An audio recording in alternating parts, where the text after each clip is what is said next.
Tokyo struck a more cautious note.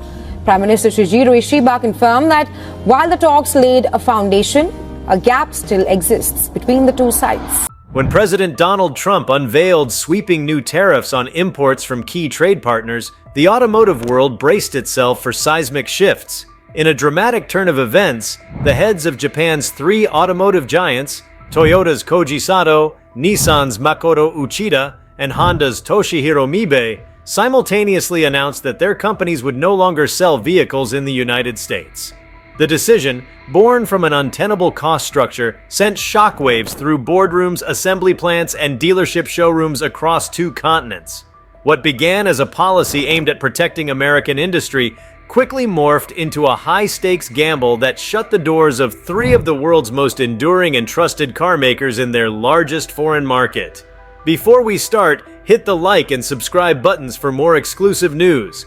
At the heart of this decision lay the newly imposed tariffs, which effectively doubled the cost of every vehicle exported to the United States from Japan. Where a mid-size sedan might have carried a modest levy under previous agreements, the new regime imposed punitive duties, pushing trans-Pacific shipments into a realm of outright unprofitability. It was not a dispute over a handful of models. The tariffs applied across the entire portfolio, touching everything from compact hatchbacks and sports coupes to flagship SUVs and luxury electric vehicles. As the realization set in that passing these added costs onto consumers would erode years of brand loyalty and market share, the CEOs faced a stark choice: accept crushing losses or yield the US market altogether. The announcement unleashed a wave of consternation among US auto dealers who had built their businesses around the reliable influx of Japanese imports. Showrooms that once teemed with eager buyers now faced barren lots and uncertain inventories. Dealership principals scrambled to fill gaps with domestic models and sought alternative import brands willing to bridge demand, but none could replicate the decades-long trust and reputation cultivated by Toyota, Nissan, and Honda.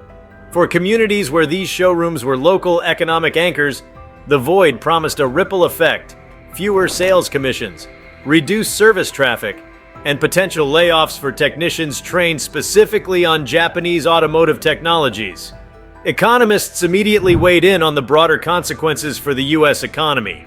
Automotive importers had long played a role in balancing trade deficits, and their sudden exit threatened to exacerbate existing imbalances.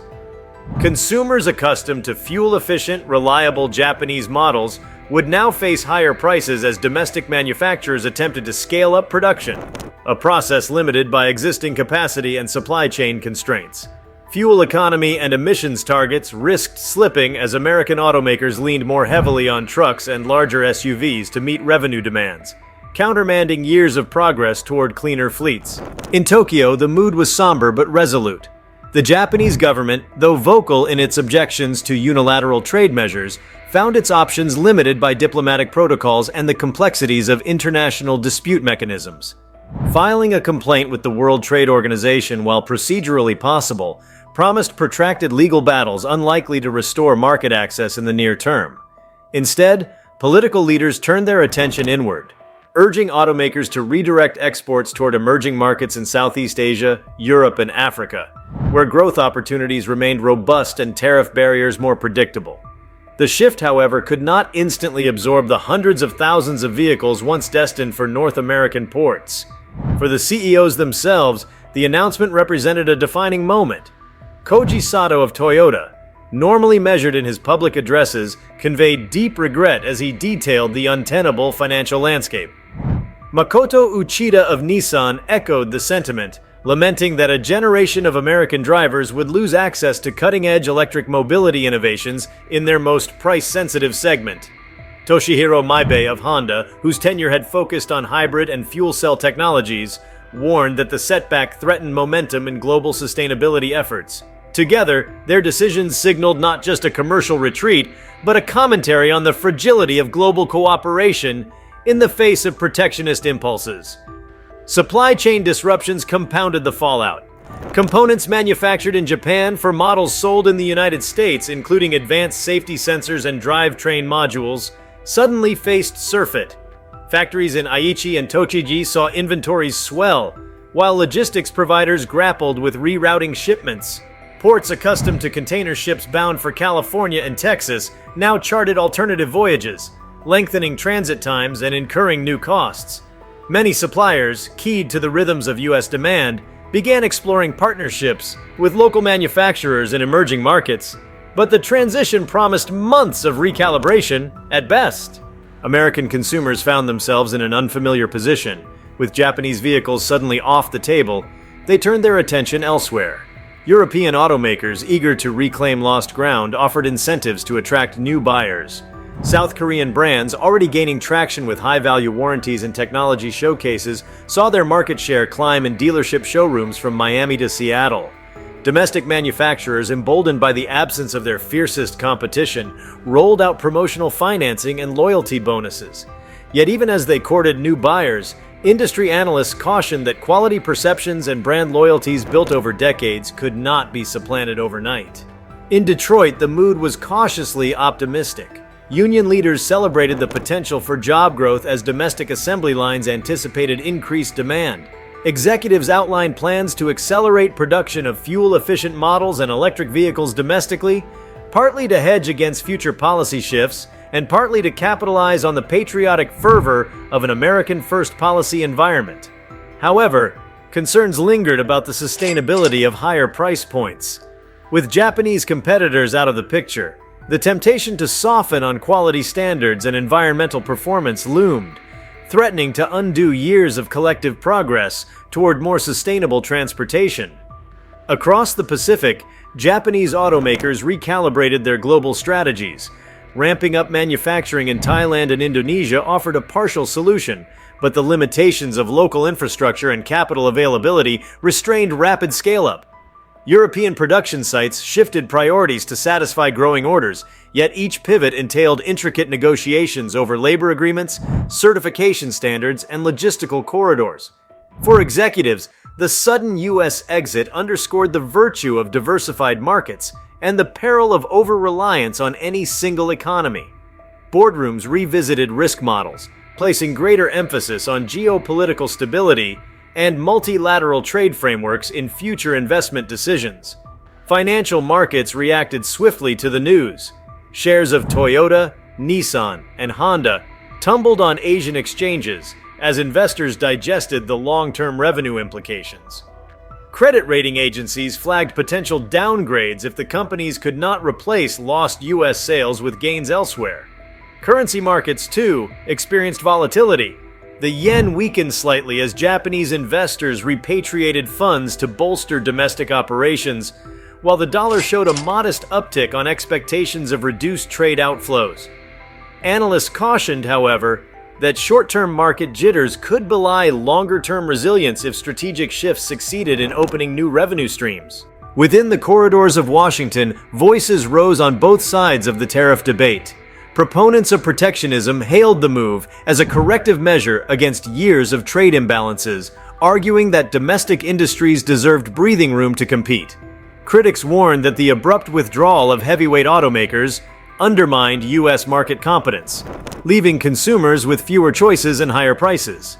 Lawmakers from auto-centric districts expressed frustration, noting that while the policy aimed to shore up domestic production, it also triggered collateral damage in terms of job losses at dealerships and service centers.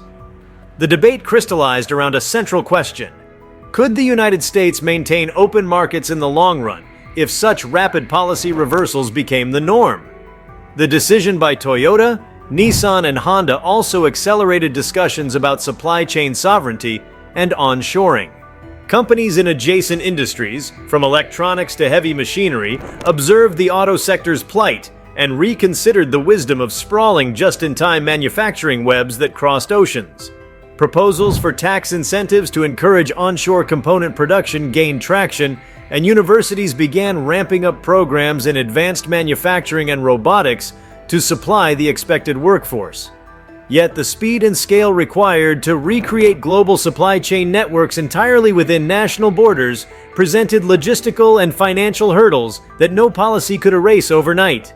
Environmental advocates seized on the crisis to emphasize the need for resilient climate strategies.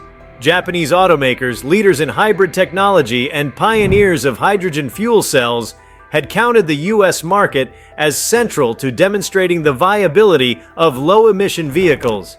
Their departure raised fears of a slowdown in the adoption of cleaner cars in America, precisely at the moment when global emissions targets demanded acceleration. Some nonprofit organizations proposed emergency partnerships with domestic manufacturers to license key green technologies, while others urged government subsidies to sustain the momentum of electric and fuel cell vehicle rollouts in the absence of Japanese engineering. Amid the strategic and economic turbulence, cultural undercurrents shaped reactions on both sides of the Pacific. In Japan, national pride intertwined with disappointment as a core export industry receded from the world's largest auto market. Workers who had contributed to the rise of Japanese automotive excellence wrestled with the irony of seeing their craftsmanship sidelined by politics. In the United States, consumers who had embraced the reliability and value of Japanese cars for generations confronted a choice: remain loyal to the brand mythos by turning to the second-hand market, or embrace a new wave of domestic and alternative imports. For many, the decision to buy a car became inseparable from larger questions about global interdependence and national economic identity. Analysts in both countries recognized that the automakers' retreat need not be permanent. Trade negotiations and political landscapes evolve, and the promise of re-entry into the U.S. market offered a distant, if uncertain, horizon. Yet the intervening years of absence threatened to erode dealer networks, void warranty systems, and sever consumer relationships that once took decades to build. Toyota, Nissan, and Honda faced a strategic imperative: cultivate new markets and deepen ties elsewhere while preserving the institutional memory needed to return when conditions improved. Failure to do so risked ceding brand loyalty in America to competitors who had nimbly filled the void. Looking beyond the immediate shock, the episode also highlighted the fragility of assumptions underpinning modern globalization. Companies had operated on the belief that open markets, stabilized by multilateral agreements and intergovernmental institutions, would ensure predictable trade flows. The sudden policy reversal shattered that illusion, forcing corporate leaders to re-examine everything from sourcing strategies and currency hedging to risk modeling and political engagement tactics. The traditional calculus that placed low-cost production centers at the far ends of global supply chains faced new scrutiny, as did the financial models that counted on long-term market access in mature economies. On the technological front, the absence of Japanese automakers in the U.S. created a vacuum in innovation partnerships. American tech firms, which had collaborated with Toyota, Honda, and Nissan on autonomous driving research and next-generation battery development, found themselves seeking new allies. Universities and research institutes scrambled to adapt, forging relationships with alternative industry players or redoubling efforts on in-house research. The dynamic interplay between Silicon Valley's software prowess and Japanese automakers' engineering excellence had been a cornerstone of recent advances. Its disruption now left open questions about the pace and direction of future mobility breakthroughs. Internationally, the precedent set by the U.S. tariffs and the ensuing withdrawal of Japanese automakers resonated in capitals from Brussels to Beijing. Trade ministers revisited contingency plans, recalibrating their own automotive policies in fear of similar punitive measures. Some nations explored deeper regional integration as a hedge against unilateral tariffs, while others doubled down on protectionist measures to safeguard domestic industries. The concept of a global market, once taken for granted, now appeared contingent on the whims of political leadership and the willingness of national electorates to embrace free trade principles. The consumer reaction in other parts of the world was equally telling. In Europe, where Japanese cars had long held a reputation for reliability and value, dealerships reported upticks in orders from buyers wary of potential destabilization in global supply chains. In emerging markets, the scarcity of Japanese imports translated into longer delivery timelines and higher prices, paradoxically reducing affordability in regions where these cars had been prized for cost-effective mobility solutions. For millions of consumers in developing economies, the indirect consequences of U.S. trade policy thus reverberated far beyond American borders. Yet amidst the turbulence, some unexpected opportunities emerged. Japanese automakers accelerated plans to deepen their presence in markets like India, Indonesia, and Brazil, where growing middle classes and underdeveloped road networks offered fertile ground for expansion. Investments in local manufacturing, joint ventures with regional players, and tailored financing schemes gained priority as companies sought to offset lost U.S. revenues. Over time, these efforts might yield a more diversified revenue base and reduce vulnerability to geopolitical shocks, though the path to profitability in nascent markets remained arduous and unpredictable. In the short term, global production volumes contracted as plants retooled and shipments were rerouted. The ripple effects touched thousands of suppliers worldwide, from steel mills in South Korea to electronics foundries in Taiwan, each grappling with order fluctuations and renegotiated contracts. Logistics companies reconfigured shipping lanes, port authorities adjusted berth assignments, and trucking firms revised cross-border haul schedules. Even urban planning agencies felt the tremors, as forecasts of vehicle registrations and traffic patterns shifted in response to altered vehicle availabilities and consumer preferences. Through it all, the specter of future policy reversals loomed large. If a subsequent administration chose to rescind the tariffs, the question would arise whether the lost market could be reclaimed. Decades of brand building do not vanish overnight, yet the absence of Japanese vehicles would leave lasting scars. Dealerships shuttered, brand awareness dimmed, and consumer habits realigned. The return to American roads, if it came at all, would require more than lifted tariffs. It would necessitate a concerted marketing effort, dealer network revitalization, and relearning on both sides of the Pacific about consumer expectations and regulatory landscapes. The withdrawal of Toyota, Nissan, and Honda from the U.S. market rippled far beyond the immediate balance sheets and showroom floors. In the months that followed, each company embarked on an unprecedented internal reckoning, revisiting corporate structures, risk assessment frameworks, and communication strategies. Gone were the days when North America could be presumed a reliable pillar of global revenue. In its place came a new doctrine of hypervigilance, where every policy proposal in Washington, every whisper in the WTO corridors, and every change in consumer sentiment was scrutinized as a potential existential threat. This shift demanded novel forms of corporate governance, with cross-functional geopolitics councils empowered to challenge divisional plans and to gatekeep any major investment that relied heavily on a single market stability. Rethinking traditional product planning became a priority. Before the tariffs, development cycles had been set against projected U.S. volumes, with engineering resources allocated accordingly. Now, new vehicle platforms were designed from day one to conform to multiple regulatory regimes, currency environments, and labor cost structures. Gone was the temptation to optimize a chassis for the interstate highway system alone.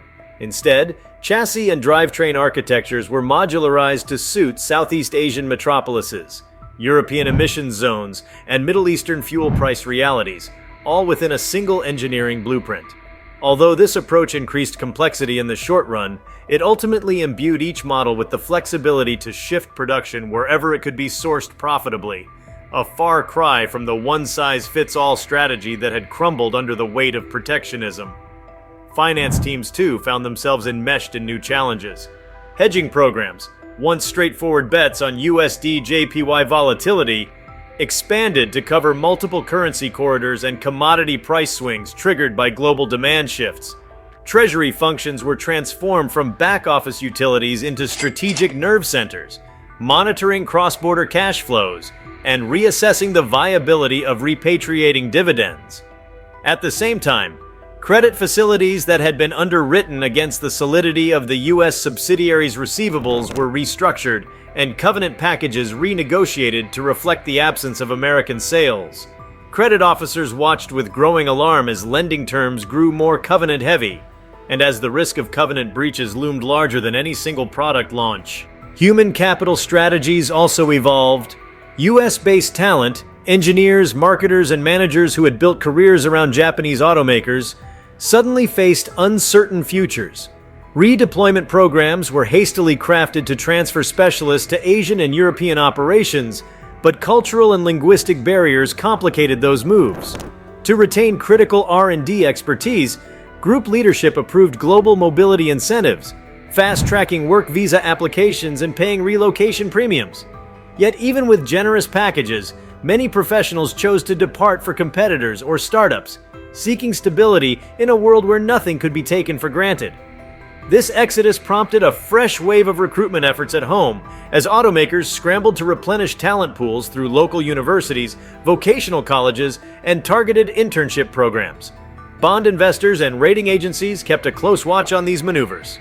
Annual reports now devoted entire sections to trade policy risk and market diversification strategies, language that would once have seemed incongruous amid glossy depictions of product lineups and sustainability roadmaps.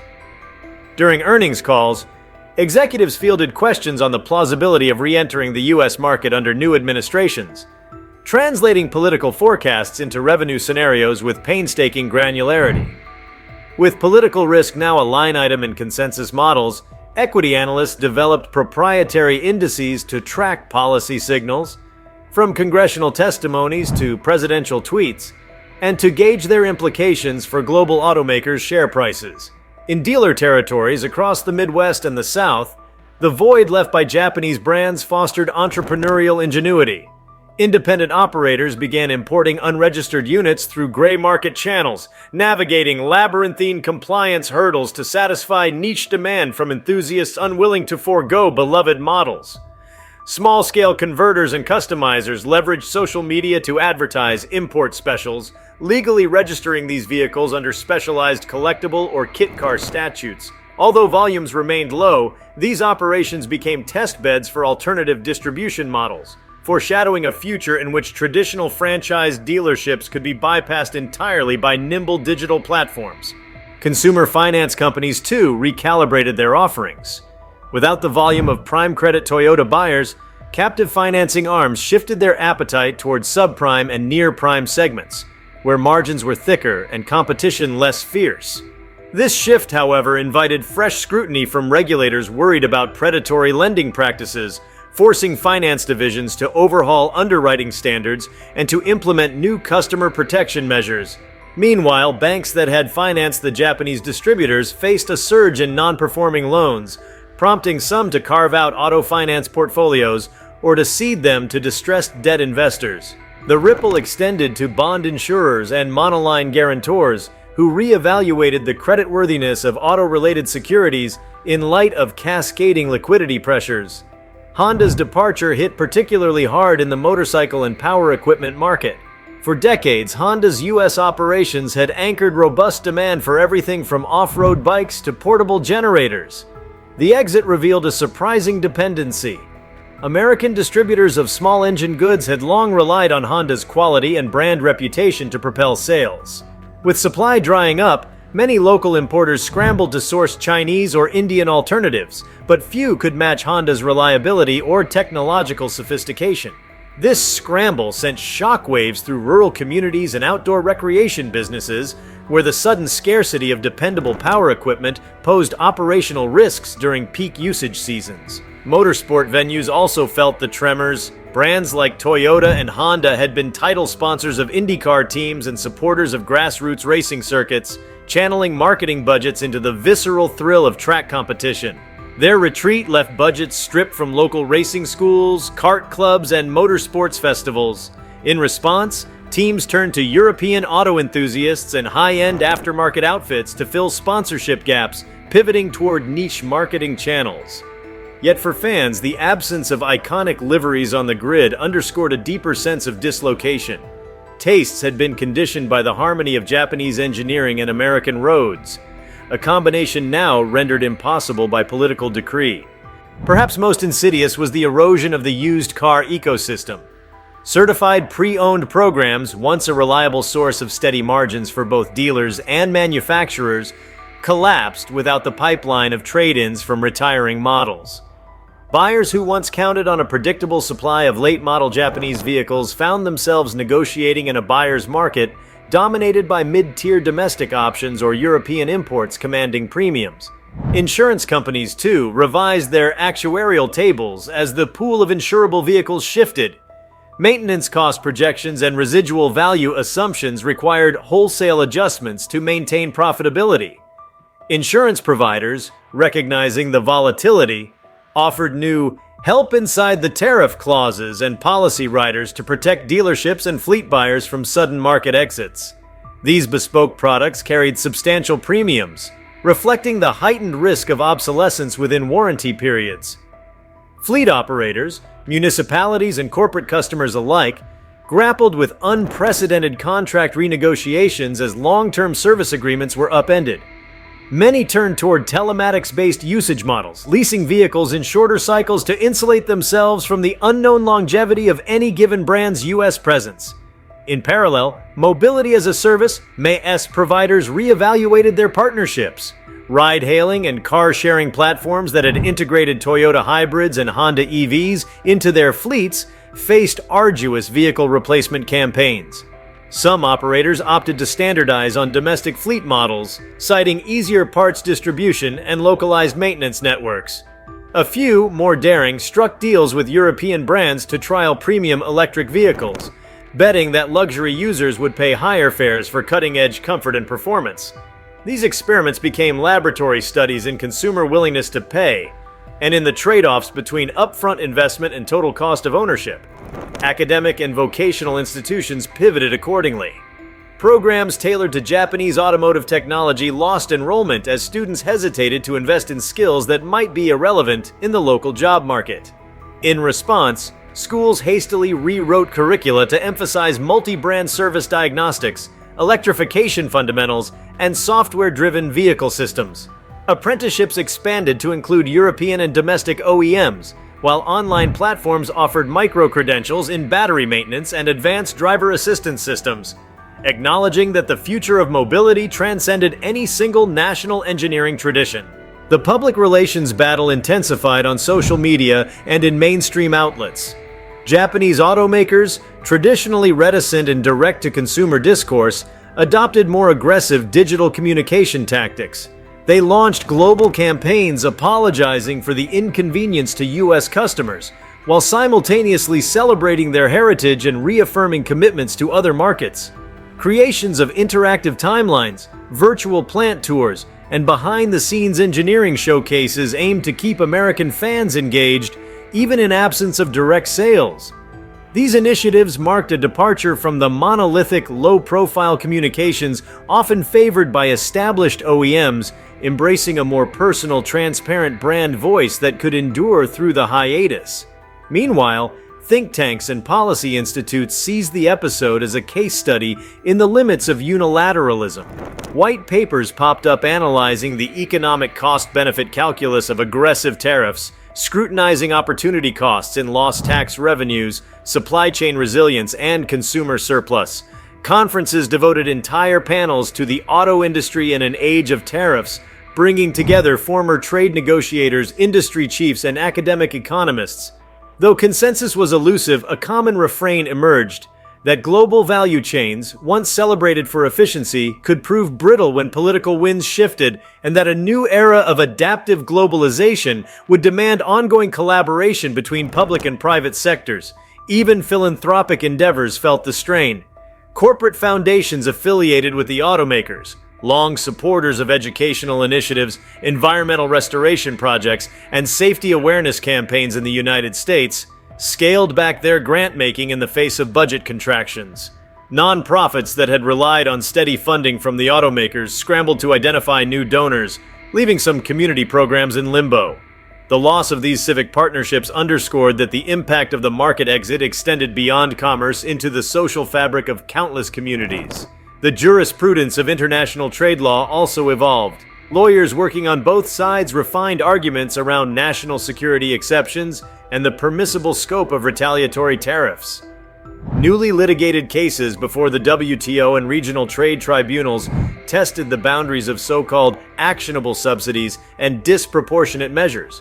While formal rulings trickled in over years, the very prospect of protracted legal entanglements discouraged other nations from pursuing draconian tariffs, worried that they too might trigger corporate exoduses and global backlash. The resulting hybrid conversions, European diesel powertrains married to Toyota frames or Nissan electrics married to Honda hybrid platforms, offered bespoke performance packages unavailable from any single OEM. This artisanal approach to automotive customization, though niche, hinted at a broader trend that in a fragmented market, agility and craftsmanship could thrive where mass production faltered. If you like this video, please give it a like and subscribe to our channel. Also, could you leave your comments below and tell us? What are your thoughts on Toyota, Nissan, and Honda leaving the US market? We want to hear from you. Thank you for watching and see you next time.